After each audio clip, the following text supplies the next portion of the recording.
Hello and welcome to Ageless Rock channel, where megalithic fans can put on megalithic lens and share megalithic sites from a different perspective. In this video, we are going to take a closer look at Preah Khan Temple next to Jayatataka Beret, which I mentioned in my previous video. Cambodia is a country we should see from another perspective. Generally, Cambodia gives you an impression of a country very backward and financially poor, but it is well compensated by its rich megalithic monuments with no known history. Preah Khan Temple is one of them. According to an inscription, Jayatataka Beret is the body of water for Preah Khan Temple. Preah Khan Temple is the Mebon of Jayatataka Beret. This relationship was drawn based on Preah Khan's stele inscription that says, "In that place which received the blood of the enemy in a battle where he emerged the victor, he founded a city named Jayashree, which still shines today as if it was covered with blood." Frankly, I find it hard to see how they are linked based on that inscription. You can find most articles saying it was Jayavarman VII's Holy City of Victory, as a translation from Nagara Jayashree. The word holy was added by archaeologists maybe because they like it that way. Having said that, I don't know how Preah Khan Temple is linked as the Mebon of Jayatataka Beret. These two extremely large structures seem like independent of each other and have the same architecture if you see it from megalithic lens. It looks like both are independently created with the same concept of an island in the moat with a temple in the middle. You can walk across from Preah Khan Temple to see Jayatataka Beret, and that might give you an impression they are related. After a short walk of about 150 meters, you can see Jayatataka Beret. Here is a simple graphic to show you what I mean. Both are temples on an island surrounded by a body of water. Jayatataka Beret was a hospital according to ancient knowledge. Preah Khan Temple was a house of fire or house of teaching according to ancient knowledge. Preah Khan Temple seemed to be the house of teaching, while Jayatataka Beret was house of healing. Preah Khan Temple was a sacred fire, while Jayatataka Beret was a sacred pool. Preah Khan Temple was the fire, while Jayatataka Beret was the water. If I were to make a wild guess to connect the dots, these two monuments have yin and yang relationship.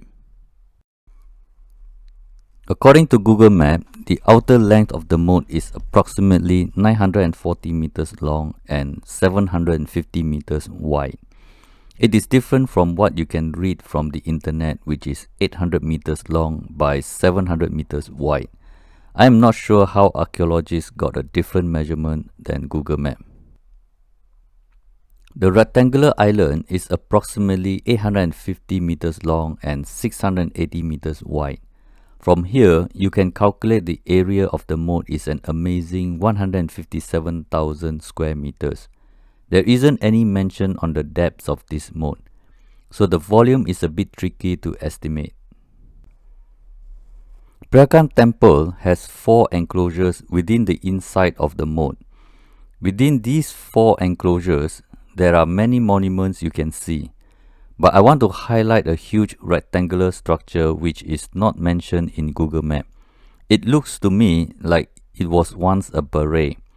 It is strange that this 700 meters long by 350 meters wide structure is not mentioned at all. From this photo, you can see that the moat is now like a shallow river. The water is brown and dirty and doesn't seem like a place you want to go for a swim.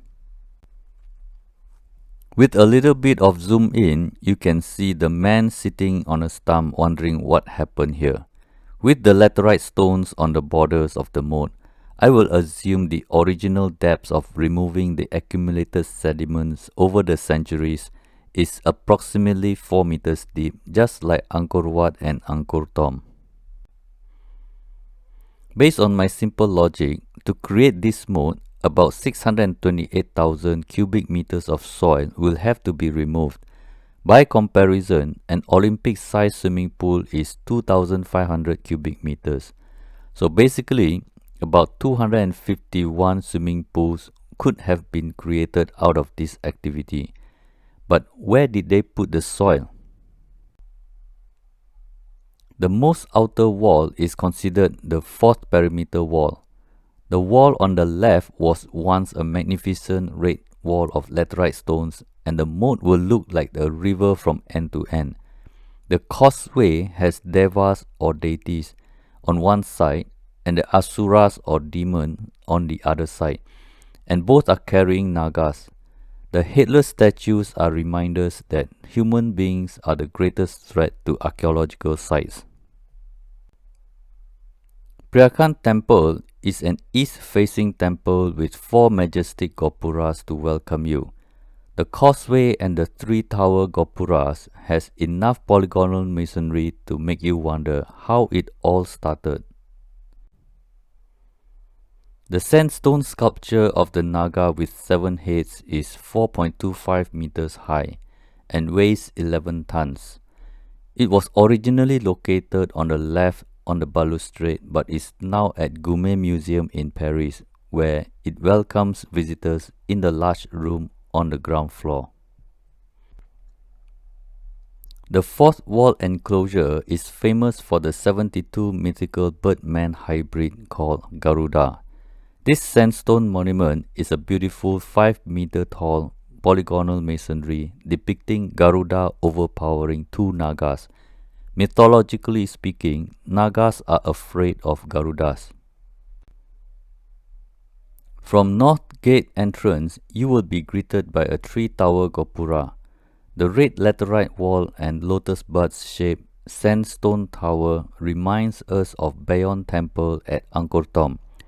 The Bayon Temple gopuras have mysterious sleepy faces which is not seen here. But I would like to highlight another mysterious section here in the yellow box.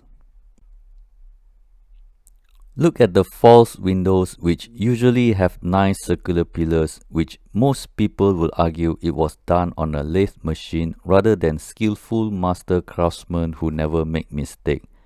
These polygonal stones were stacked first and then shaped with unknown method as far as my logic can see.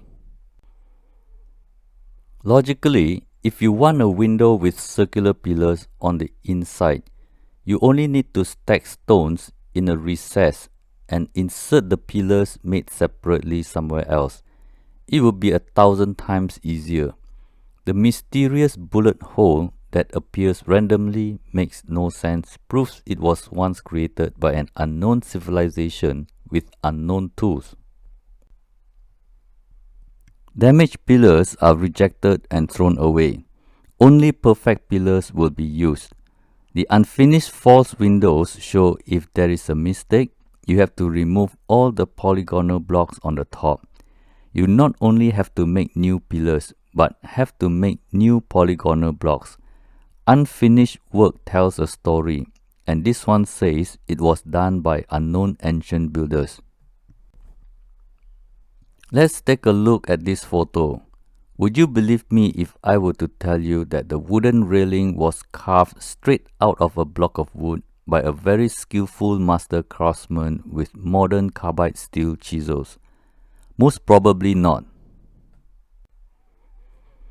Would you believe me if I were to tell you that this railing was carved straight out of a block of granite by a very skillful master craftsman with ancient bronze chisels? Most probably not. Even if that is true, why would he do it this way? If carving a wooden railing straight out of a piece of wood is unbelievably crazy, and carving a granite railing straight out of granite block is rejected instantly as nonsense, why chipping away bedrock into polygonal stones and then chipping away with ancient soft chisels into windows with circular pillars is accepted as something doable? Well, that's all for now, and I will explore other monuments in my next video. Hope you all have a wonderful day and see you soon. This is Berniong signing out. Lehai.